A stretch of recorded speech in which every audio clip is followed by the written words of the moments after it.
Yurt dışından Türkiye'ye giriş yapacak her yolcu testten geçecek. İstanbul, Ankara, Sabiha Gökçen, Antalya fark etmez. Bu Sağlık Bakanlığı'nın kararı. Biz de çok doğru olduğunu düşünüyoruz.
Bilinçli bir şekilde eğer hapşırıyorlarsa, öksürüyorlarsa ve damlacıklarla koronanın çok daha hızlı geçtiği bilindiği için havalimanını ve hava yollarını kullanmamalarını tavsiye ediyoruz. Biz burada kuralları tabii uygulama noktasında çok ciddiyiz ama yolcuların da bu konuda bize yardımcı olması lazım.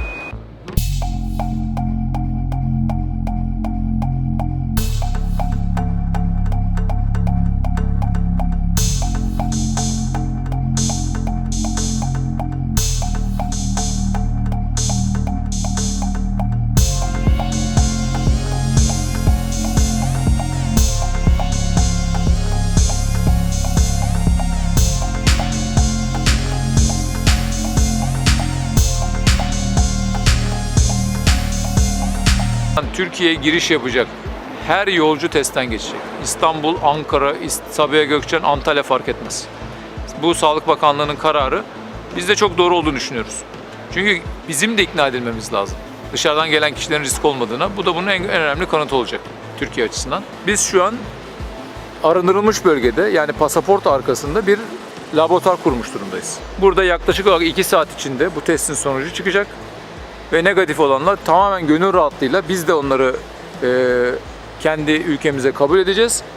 Onlar da içeriye girerken temiz bir şekilde, yani Türkiye'ye bir risk oluşturmayacak bir şekilde gireceklerini bilerek buradaki tatillerini hiçbir sorunsuz götürebilecekler. Bunların bir ücreti var. Bu ücretler de daha tam belirlenmedi nasıl alınacağı ama büyük ihtimalle bilet ücretlerinin içine yedirilecektir bu ücret. Günlük kapasite nedir? Günlük 20.000 teste kadar kapasite var. Yani Türkiye'de şu an 36.000 test yapılıyor. Sağlık Bakanlığı bize diyor ki ben diyor senin havalimanında bunun yarısını yaparım. Yani öyle düşünün. Çok ciddi bir kapasiteden bahsediyoruz. Bunun aynı kapasiteyi Antalya'ya da kuruyorlar. Yani Türkiye'nin turizmle ilgili açılması noktasında çok ciddi bir çözümdür bu.